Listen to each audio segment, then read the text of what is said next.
Ladies as well as gentlemen, Papa Boris is back for some more Hearthstone arena action. It has been a lovely Saturday of lounging in Hearthstone.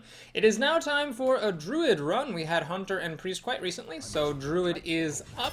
Haven't had too much luck with Druid, but I think I've learned some new tricks, and so I'm hoping I'll do better this time. Very easy pack here.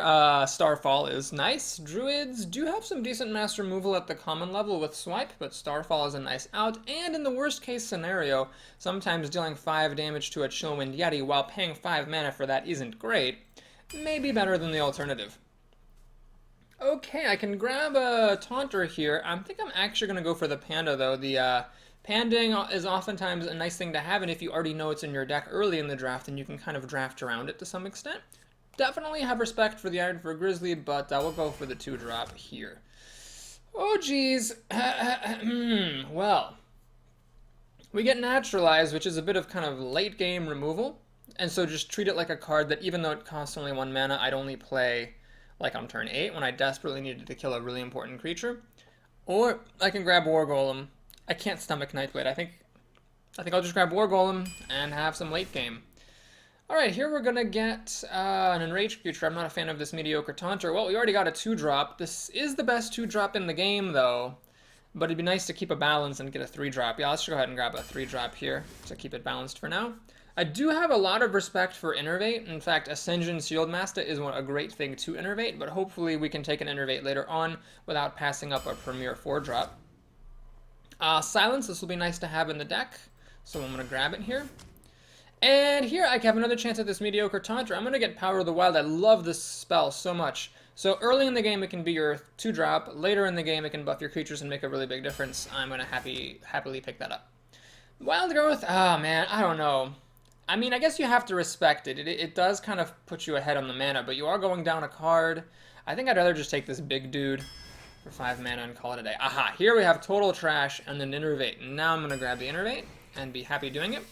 We'll take, well, this is a pretty easy pick. The only playable card here is the Twilight Drake, which is like a Chillwind Yeti plus or minus, depending on the circumstances. Well, the Savage Roar can be really ball-breaking, but I'm just going to take the consistent card in the Cult Master for some card-drawing potential. Soul of the Forest, I've seen people use this, but I don't know, I just don't like it. I'm sure that there are times when I beat Druids, they're holding this in their hand stupidly and can't do it, because it's 4 mana, and you already have to be ahead with a bunch of creatures on the board for it to be good. So I'm just going to grab the Ironbark Protector here to make sure we got some nice late game. A 3rd Booty Bay Bodyguard. Jeez. Well, we'll take... Man, this Mad Bomber. I don't know how I feel about this Mad Bomber. It's just really screwed me a lot of times. The River Crocolisk is a safer play. We'll take the Mad Bomber. Who are we kidding? Okay, well, the Panda is nifty and the Mark of the Wild's nifty, but the Harvest Golem is a Premier 3-drop, and we need those right now, so I'm gonna take it. The Ooze is a nice out to have against Weapon, but I only really have like 3 creatures at 5 or above, so in case this is one of those drafts where I never see any big creatures, we'll grab the Boulder Festoga right there. Frost Elemental good, Ooze good, but I really don't. I have 0 removal. Do I have 0 removal? I have Starfall. Yeah, we need removal. We'll take a Wrath. Huh. I can take out this 4-drop. Alright, I'll try Wild Growth. I'll try it. I've never played with it before. I always passed it on principle. We'll try it. We still need removal. I like this bear, though. It would be nice, but I do need removal. All I have is Wrath and Starfall. That's not going to cut it. This might be one of Papa Boris's famous never see any swipe Druid specials. Oh, jeez! Oh, jeez. This is tough. So it's got to be the Defender or the Keeper of the Grove here. The Defender is so great, but I think Keeper of the Grove has to get the nod. I mean, I don't have any buff in this deck, and buff is nice, but I mean... deal 2 damage on such a sturdy body, or silencing. I mean, yeah, I have to take that. It's just too good not to take. Now, I need 3-drops, but Arcane Golem isn't actually a 3-drop. Savagery is actually like a kind of a cool combo with Claw. Got 2 of those, so it's really my... I mean, otherwise, this is just dealing... the Druid's hero ability gives him an armor, so without any other synergy, this is just 1 mana deal of damage. But... oh, man. I mean, with a little bit of help from the Claw, it could be good. Nah, we'll just take Nourish. Yeah, we'll just take Nourish, card draw. Straightforward. Seems good. Claw number 3? Or a Druid of the Claw. Well, let's take a look at our removal here. We got 2 Claws, a Wrath. The Keeper of the Grove sort of counts, I would say, and the Starfall sort of counts. I mean, that's okay. Definitely. Claw has its limits. I'm gonna grab this Druid here. I think he's really good. We'll take him. Oh my god, we see a swipe. Wow. Praise be the heavens. I don't know how I feel about Starfire, but 1 is fine, and this stuff is kind of trashy, so we'll grab the Starfire here. I need some 3-drops, and they're not coming. Savagery again. Well, I passed on a 3rd Claw, so yeah, Savagery's not going to do it. I guess we'll take Bite. Oh, geez. Well, let's think about this. So, Chillwind Yeti is one of the best 4-drops out there. And it does win games, but I currently have no 3-drops. So the question is, does the Acolyte of Pain count as a 3-drop? I mean, kind of. I could definitely see myself losing games because I didn't take this here. I mean, what do I have really? I have 1, 2, 3, 4, 5 4-drops. The issue is only 2 of these are actually droppable on an empty board, the Sen'jin and the Twilight Drake. The rest are like situational for removal or for when you already are about to trade. I think I'm going to trust my instincts and take the Yeti. I know it seems crazy because I've got this big hole, but I think that's what I have to do. Alright, I'm not taking Healing Touch on principle because healing spells are bad. I'm not taking this because it dies to Stampeding Kodas, and I'm done with that. We're going to take the Archmage. It's the only card left. Innervate, number 2. It feels wrong taking 2 Innervates. But I've already got, oh gosh, 1, 2, 3, 4, 5, 6, 7, 8, 9 cards at 5 or more. I can't take the Elemental, I don't think. I've already got 2 Silences, I don't need this. Yep, Innervate number 2, baby. Innervate number 2, swipe, alright. That's the spirit. Well, I don't need this. I do have the Bite now. Aha, this is a lot of armor. Okay, I'm going to take the Savagery now. There are 3 cards that go with it. The Claws and the Bite. So, pretty likely this will be okay. All in all, I'd say this draft went a little bit awry. I'm actually really, really grateful that early on I took a Raging Worgen over an Amani Berserker. I think in the abstract, the Berserker is a better card as a 2-drop, and I would pick it in a vacuum. But, you know, there I had like a 2-drop already, so I was like, yeah, I'll take the 3-drop. And boy, did we suffer hard for 3-drops. Really, I think the only reasonable one I could have taken was the Acolyte of Pain. I would have had to pass on a Chillwind Yeti for it. We'll see if that hurts me. But man, now that was a bit awkward with the curve, so we'll see how this goes.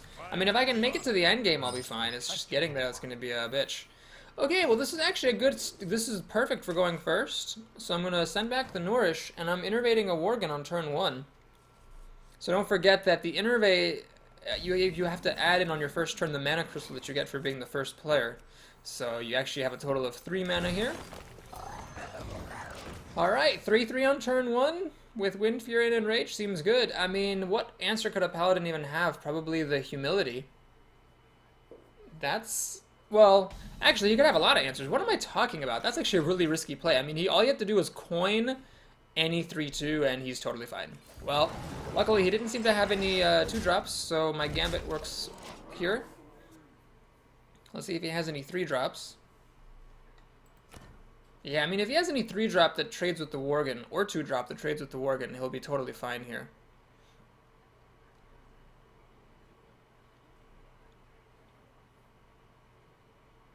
In general, I think innervating a 4-drop is more impressive than innervating a 2-drop. Not like the Cult Master, of course, but like a Sen'jin or a Chillwind Yeti, because they're a lot more durable.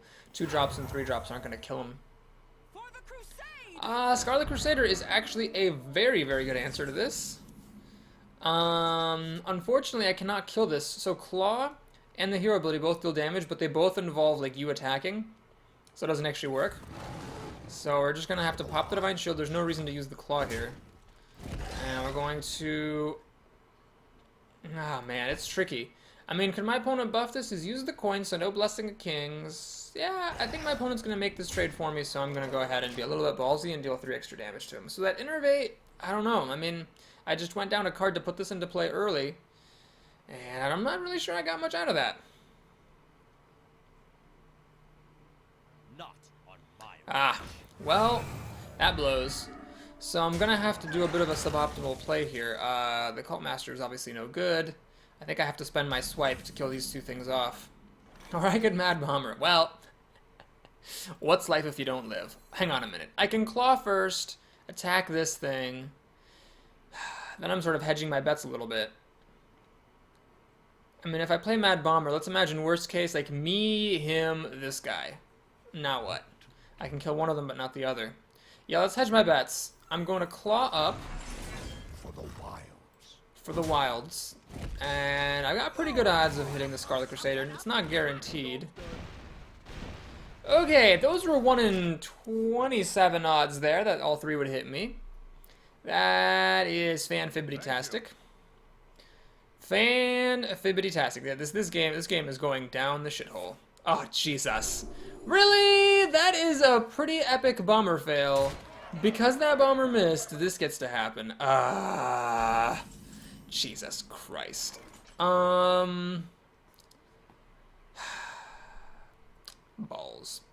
Balls to the walls, Dickens. Can I afford to get hit by this one more time? I mean, that's really the question. Nope. Can't afford it. This isn't great, but I think it was the least bad thing. So my opponent has 6 cards to my 3, but it's possible that he just has nothing here and I'll be allowed to nourish peacefully. I mean, it's not likely, but it's possible. And then I'll be able to sort of catch up. Okay, well, it wasn't the worst thing in the world, I guess. So I could play Boulder Fist Ogre here, which is an interesting idea, or I could nourish. Let's get the creature down. We'll try to nourish later, although every turn that goes by, the odds decrease that I'll be able to just peacefully nourish. Handle it.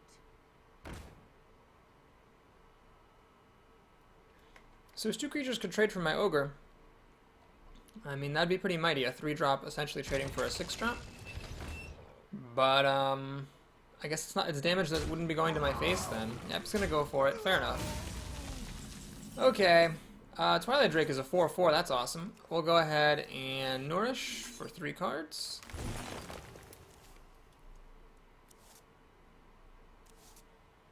And Claw is nice. We'll kill off that Raid Leader for the Wilds. The Demolisher is going to hit me for 2 damage a turn until I can deal with it. Dealing with it's actually going to take a little time. I'm going to have to play the Twilight Drake.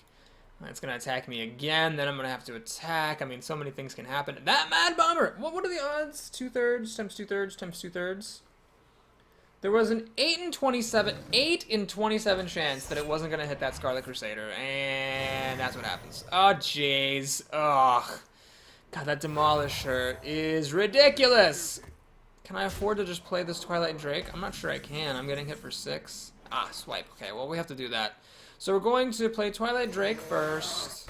Then we're going to swipe this nonsense. Oh, thank God I saw 2 of those. Man, do you see how important that card is? That card's important. And somehow at the end of the day, we're about equal on cards, equal board presence, and I'm just, you know, down super low on health. And he's up to play first. So yeah. Wild Growth is totally wasted, but if you play it when you're at 10 mana... Oh, really? You've got to be kidding me. That is insane! Alright, well, there was no winning way to do it. I mean, either it hits me and I'm almost dead, or it... The awkward thing is silencing this doesn't matter. Then it becomes an 8/8. Oh my God, this game. It was all because of that bomber. I mean, that Blessing of Kings on... I mean, the Blessing of Kings was going to come down later, sure. But, 8 out of 27 odds that it was all going to miss, and it happened.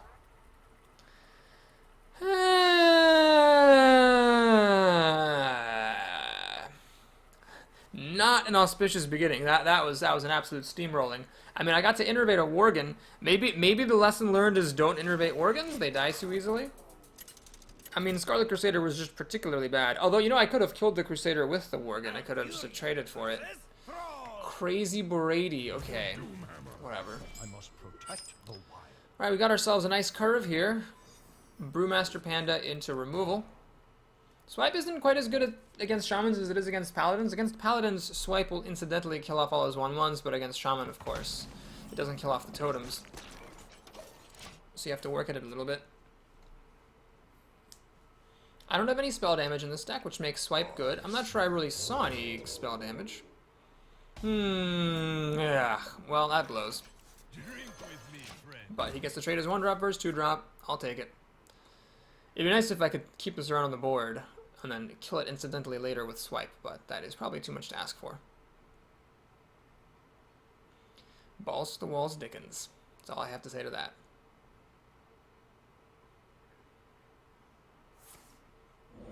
Here comes the totem. Healing is irrelevant. Here comes the trade. He makes the trade. And here comes the Raging Worgen.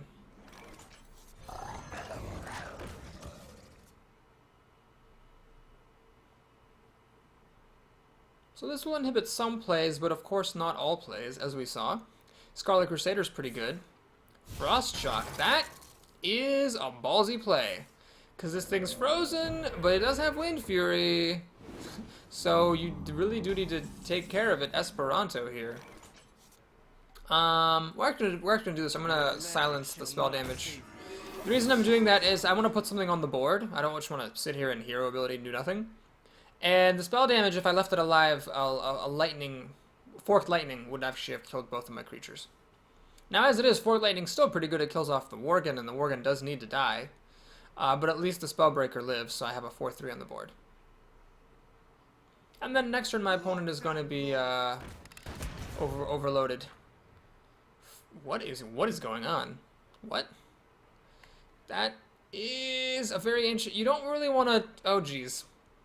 You don't really want to take down Worgen's piecemeal. You kind of want to do it all in one, like a band-aid. There you go. Okay, so that Worgen, that was a hero Worgen. It like charged into the battlefield and like took down everything all by itself. It took out took out 2 Frost Shocks and the gun from a dwarf. I mean, that's crazy. Okay. Well, we'll play a 5/5 for 5. It seems fine.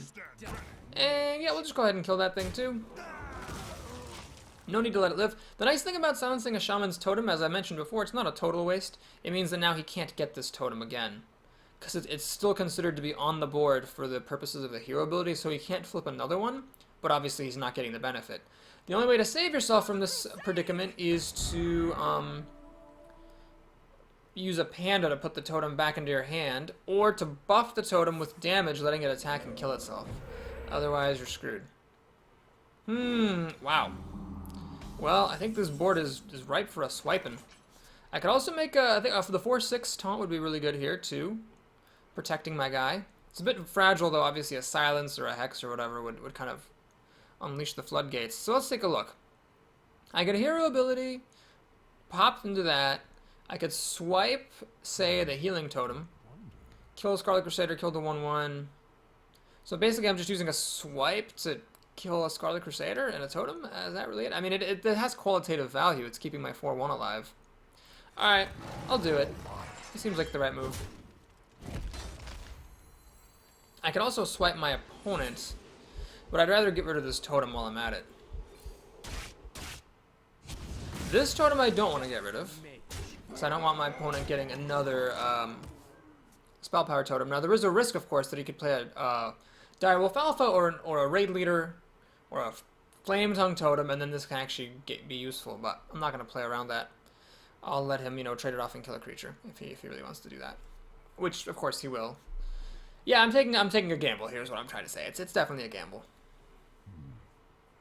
Well, we have some removal. If my opponent does nothing, I'll just nourish and win with card advantage. And the more I think about it, the more I should just kill this totem. Why am I leaving this around to kill off my vulnerable Spellbreaker? Now, if I can get a chance to play this guy as a 4/6 with taunt, then this guy will be a little bit safer from shenanigans. Okay, coin. Oh, wow, 7 mana. That is exciting. Stormforged Axe.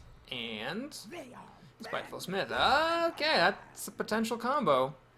And the 4/6 holds up very nicely against this 5/5. Boy, this could be trouble. Capital T R U B B L E. Trouble. Okay, well, let's think about this. I could just play this as a charger, swing for 9, get him down to 7. I've got Sunburn. God damn it! Why do I keep getting blasted by the fact that Wrath and Starfall can no longer damage heroes? This is ridiculous. Down to 6. Then I've got Claw and Hero Ability for 3 next turn. I don't know, that seems good.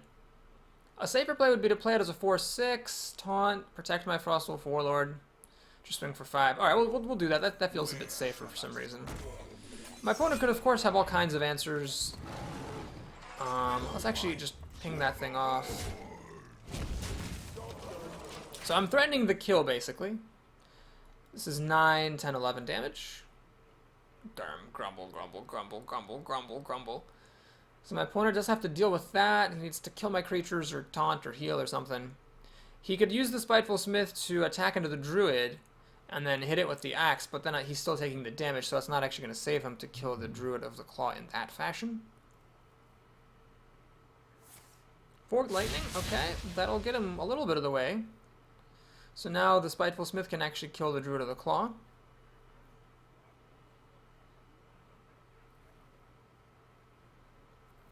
He might have wanted to flip a totem first to see if he can get a spell damage. This is now a 4-2 weapon. Luckily I have lots of life, so I don't really care about that. Bluegill Warrior and Stone Tusk 4, I see. And a wolf. Ah, so his hand's all played out here. Okay. Interesting. Well, I think this makes my move very easy. I'll just play Starfall and win the game. How about that? Opponent. I mean, it was not a bad play per se. It wasn't a bad play per se because Starfall is a rare, but he played into it and he paid the price. Okay, that was a good game. So those are two pretty quick games and a quick start to this arena. We are trying to get Druid dominance. I don't know if this deck's going to dominate. I guess we'll see. But thank you so much for watching. As always, ladies and gentlemen, if you enjoyed it, please like and or subscribe, and I'll see you with the rest of the games soon. Till then.